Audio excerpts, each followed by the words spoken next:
So not sure how well this is going to go, but we have an op amp here, wired as a voltage follower. We have an interesting setup right there. When you take LEDs and you shine light on them, they actually build up a little bit of a voltage. So usually it's not noticeable. It's part of a circuit where current's flowing, which is far more powerful than what you can generate with an LED when you shine light on it.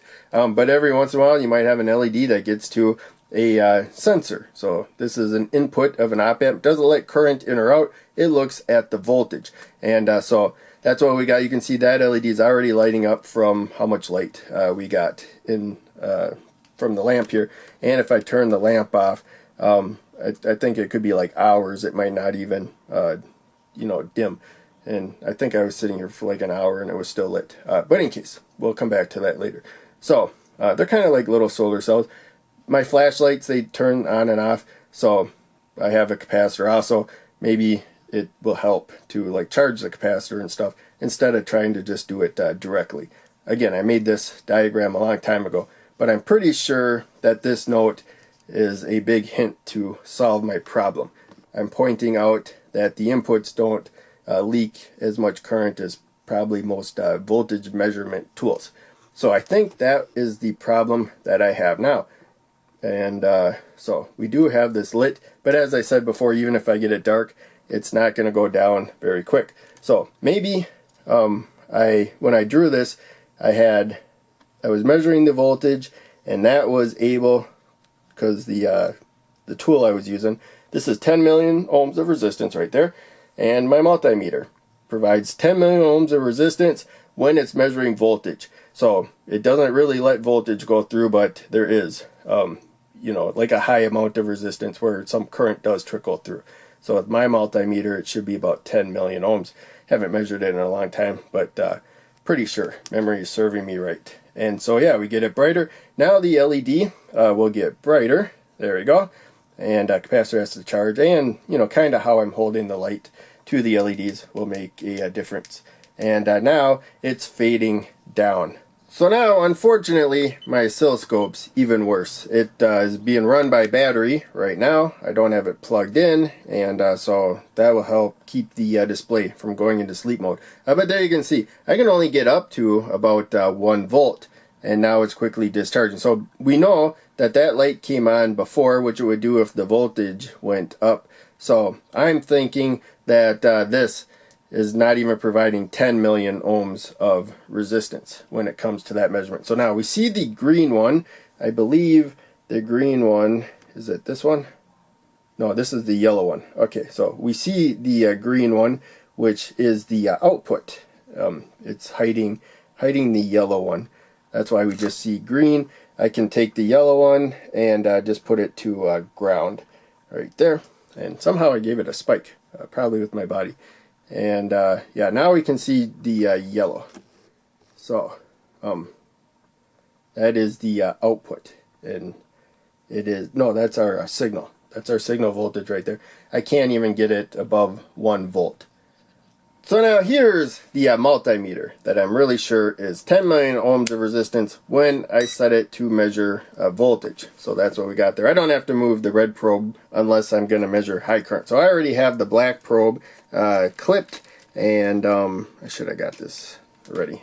So I got the other one I can clip there, and I just used a pliers to clamp on the alligator clips to the other end of this breadboard jumper. It was that simple right there. So first let's measure the voltage of the capacitor, and there you can see it's discharging now. The LED there is fading.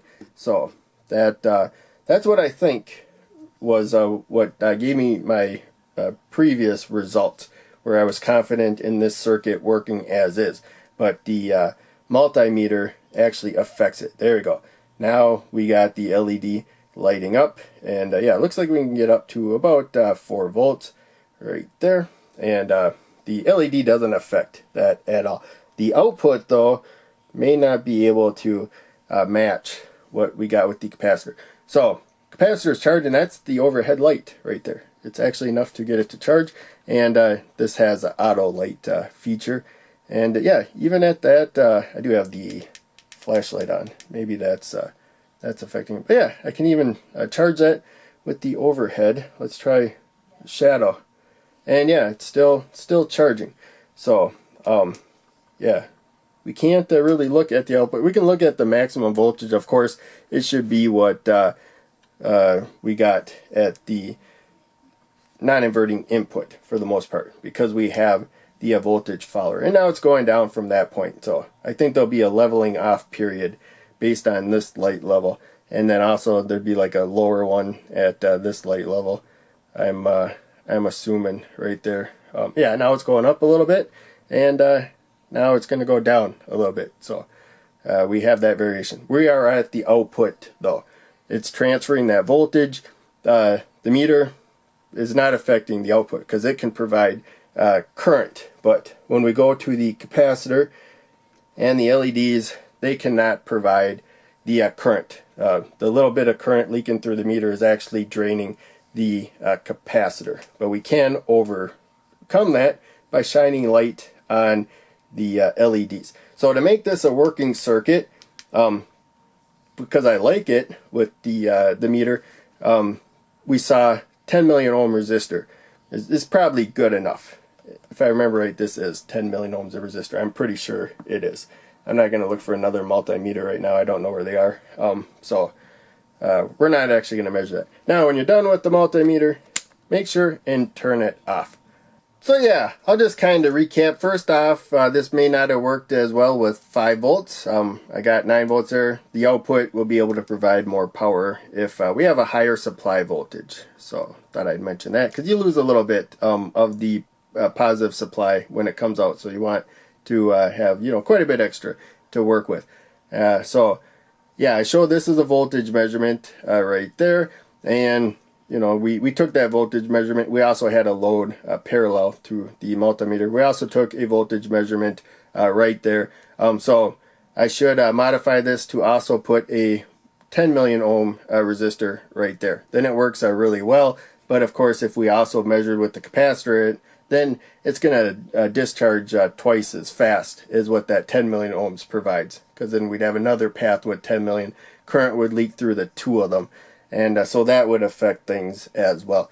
So this is a really sensitive circuit. I got to be pretty careful what I do to get it to work the way that I want it to work. And that's about half of a microfarad right there, 0.47 microfarad. That is, I think, my largest one where it's not polarized. You can put this in either direction, and it comes in kind of like this package right there. It's just like stacked plates probably. And so, the more stacked plates you got, it gets kind of thicker. But any case, again, yeah, hope you enjoyed. This didn't go as well as I planned, but ultimately it turned out pretty well. And 10 million ohms, by the way. So there is, do I have my loop? Yep, there's my loop.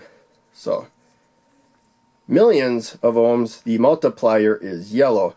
And so this is 10 million. So 1, 0, 0, and then green for 5 more zeros. And then that is the tolerance band right there, 1% higher or lower. And it would be really easy to not tell which side is the tolerance right there. So this would be 1500. So 150, 150 ohms, because that would be the multiplier, no more zeros.